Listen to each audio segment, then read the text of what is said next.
listening to the Agent Survival Guide podcast, a podcast for today's insurance agents. Informing, educating, empowering, improving the way you do business in an industry that's anything but static. In today's episode, we investigate one of the most critical junctures in any sale, the close. Closing an insurance sale can be tough, especially because there isn't a one-size-fits-all solution. 4 effective techniques for closing insurance sales, written by Isabel Vitale. You've made your pitch. Now it's time to see if it's a hit or a miss. It's time to close the insurance sale. Maybe you say something along the lines of, "So, would you like to sign up for this plan?" Your client's eyes shift. No, not today, they respond as they push their chair back. Maybe there was a better way to seal the deal. Closing the sale can be difficult, especially for beginner insurance agents. You want to come across as confident and educated, but not pushy like a stereotypical car salesperson. Knowing how to use effective closing techniques in insurance sales can help you strike the right balance and secure more clients and commissions. Before we discuss specific insurance sales strategies to close the deal, let's talk about the foundation you need to build first. Ever wonder why that stereotypical car salesperson gets a bad rap? They don't have the time to build up the foundation of a relationship first. Of course, you want to sell insurance policies. That's your career, your way of making a living. But that becomes a lot easier, natural, meaningful, and fruitful if you form relationships with your clients before asking them to sign on the dotted line. To effectively close an insurance sale, your relationship must be built on 3 pillars: trust, interest, and identification of needs.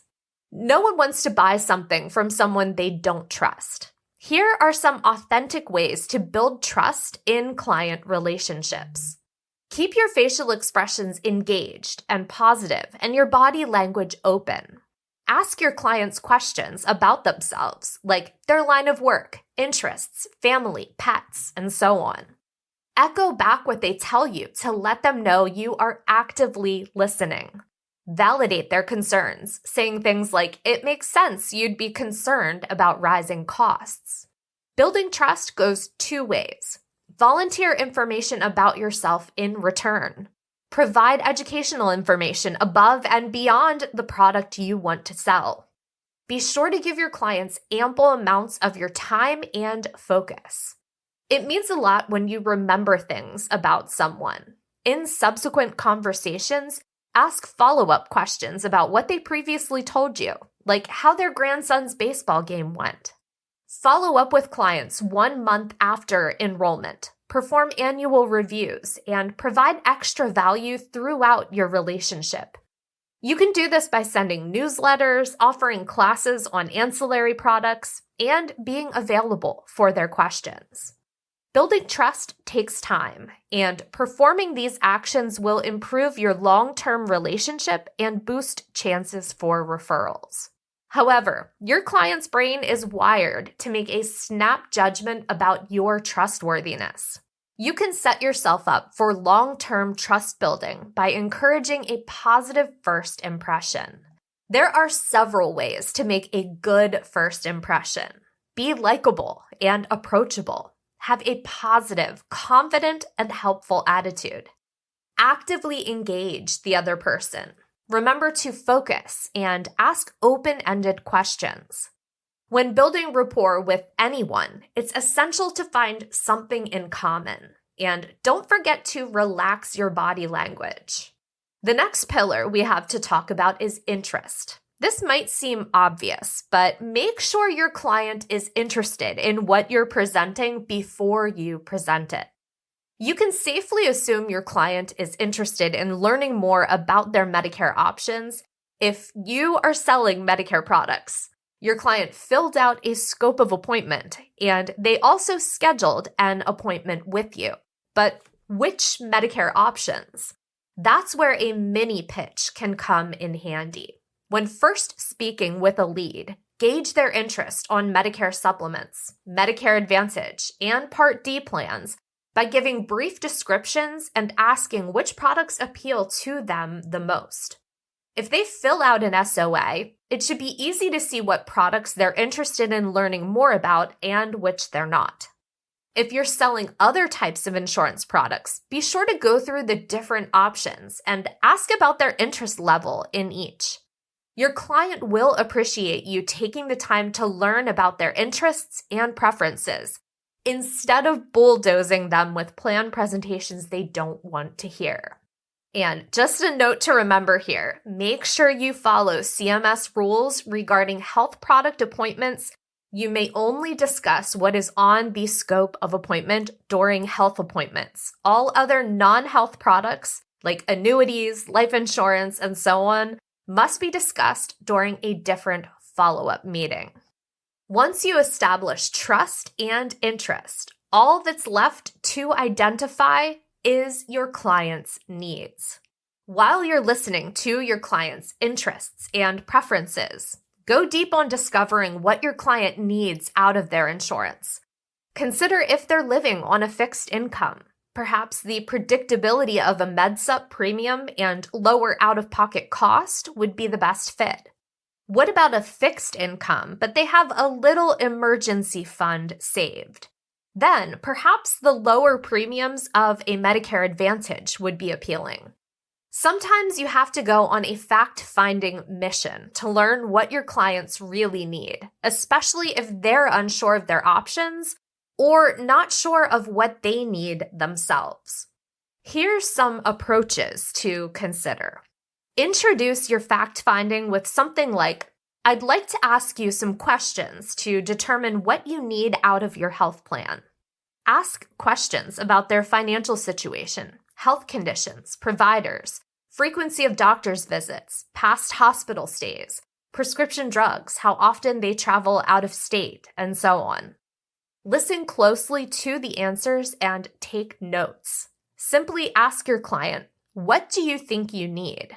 They will feel empowered to participate in the conversation, and you will gather useful information. Once you build trust and rapport, establish interest, and identify the need, you're ready to move on to a product pitch. Establishing a strong foundation with your client before trying to sell them a specific plan will help you down the road. It could head off objections your client might voice during an appointment. To be an effective insurance salesperson, you'll want to foster a certain quality in yourself. Confidence. Sit up straight, make eye contact, and smile, and speak in a clear, measured voice. There's a fine line between confidence and arrogance, though.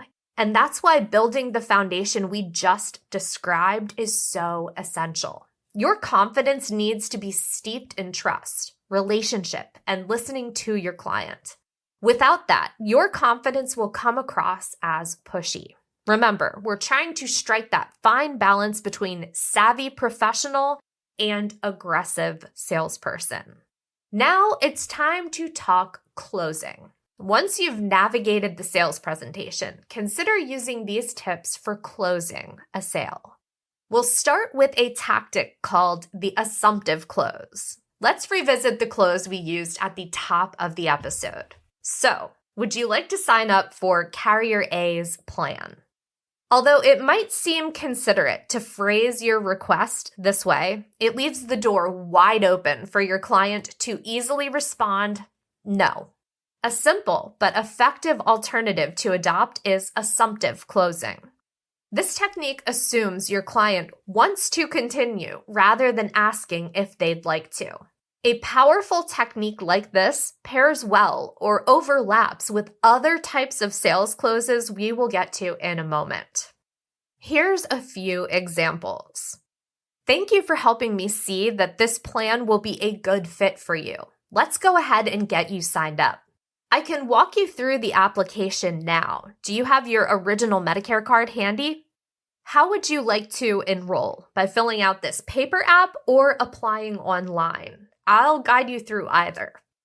One thing I would like to add, read the room before trying an assumptive close.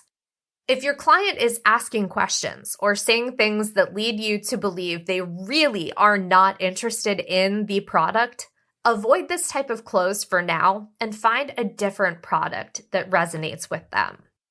If you gauged their interest well, though, this shouldn't be an issue. Blazing forward with an assumptive close when your client is giving you clear negative signals will not help your trustworthiness. The next strategy is a modified version of the puppy dog close. Popular among car companies, the classic puppy dog close sales technique allows buyers to test out a product before committing to a full purchase. Think of car test drives. It's called the puppy dog close because if you take an adorable puppy home over the weekend to test it out, it's likely that you'll fall in love with it and want to keep it. While insurance agents cannot offer test drives of insurance products the same way car companies can, we can employ a modified version of this closing technique, which gives your client the promise of falling in love. Try out some of these modified puppy dog close examples. Once you try this plan, you are going to love it. I'm confident this plan is a good fit for you because of all the extra perks it provides. I'm sure you're excited to test drive that prescription savings plan. And while we're on the subject of test drives, your clients do get a test drive of certain Medicare products, namely Medicare Advantage plans. Don't forget to explain and emphasize the option of the MA trial right to your clients. If you're enrolling them in a Medicare Advantage plan during AEP, don't forget they could enroll in a different Medicare Advantage plan or return to original Medicare during the MA open enrollment period if they're unhappy. Just make sure you're following all the rules for the MA OEP. A third option is the alternative close. This one is popular among parents and salespeople alike. With an alternative close, you offer 2 or more choices. Each choice can end in a sale or outcome you like. This type of close overlaps with the assumptive close. Just be careful with the choice close and avoid belittling your client with meaningless options. Avoid, do you want to sign with a blue or black pen? The goal here is to empower your client to participate, not give the obvious illusion of choice. Try these sales closing phrases instead. I think this Medicare supplement is going to be a good fit. Would it be easier for you to pay the premium as an annual chunk or month by month? It sounds like you're interested in both this Medicare Advantage and hospital indemnity plan. That's great. Which application would you like to start with? I'm hearing that you like different pieces of this Medicare Advantage plan and Medicare supplement. Do you think you would prefer a lower monthly premium with potentially higher out-of-pocket costs, or a higher monthly premium with lower and more predictable out-of-pocket costs? After you get your answer, wrap up with an assumptive closing statement. And as you have heard, these alternative close examples offer a range of little to big options. The second example we gave is more about asking a client's preference for something small, which application to start with. Our third example takes more time to consider, and it's a bigger ask for your client. If you tend to favor the alternative close within the same appointment, switch back and forth between the big and little choices. That way your client doesn't get overwhelmed by a lot of bigger decisions. Our final technique for today is known as the summary close. The summary close is another technique that pairs well with the assumptive close approach in sales. With a summary close, you succinctly recap the benefits you've discussed and follow up with an assumptive closing statement. You could ask for the sale if you're confident your client will say yes. Clients often like the summary close because it demonstrates that you've listened to them, identified their needs, and searched for the best fit.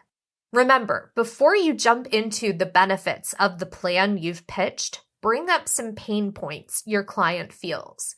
This will make the benefits seem even more relevant. For example, I know your current Medicare Advantage plan caused you a big headache during your first cross-country trip. This MedSup is going to afford you so much more flexibility. You'll be able to visit any doctor that accepts Medicare, and it has more predictable costs.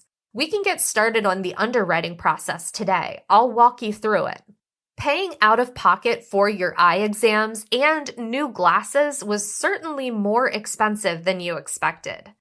The dental, vision, and hearing benefits of this Medicare Advantage plan are going to help with that so much.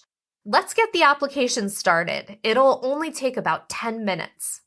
You had sticker shock during your last hospital stay. This hospital indemnity plan is really going to help you out and bring those out-of-pocket costs way down. Do you have your personal information ready to get started on the application? Remember, before you try to sell your client anything, you must first build the foundation of a relationship by establishing trust, gauging interest, and identifying needs. Then you can try out one or more of these strategies to seal the deal with your increased confidence in these closing formulas. Pretty soon, you will be a closing master. You'll have secured another sale and commission. Your clients will also trust and understand that you have their best interests at heart. That could mean referrals and increased business. Want more insurance sales tips and sales closing techniques? Our sales team here at Ritter Insurance Marketing, the FMO that powers this podcast, knows the power of intentional sales in insurance. Get in touch to hone your voice and unlock your full selling potential. Thanks so much for listening to this episode of our Agent Survival Guide podcast. The Agent Survival Guide podcast is a production of Ritter Insurance Marketing, an integrity company. This episode was written by Isabel Vitale. Script adaptation by Jeff Snyder. Recording and production by me, Sarah Ruppel. Podcast design by Urban Rivera. Like what you hear? Follow along with our show wherever you like to listen.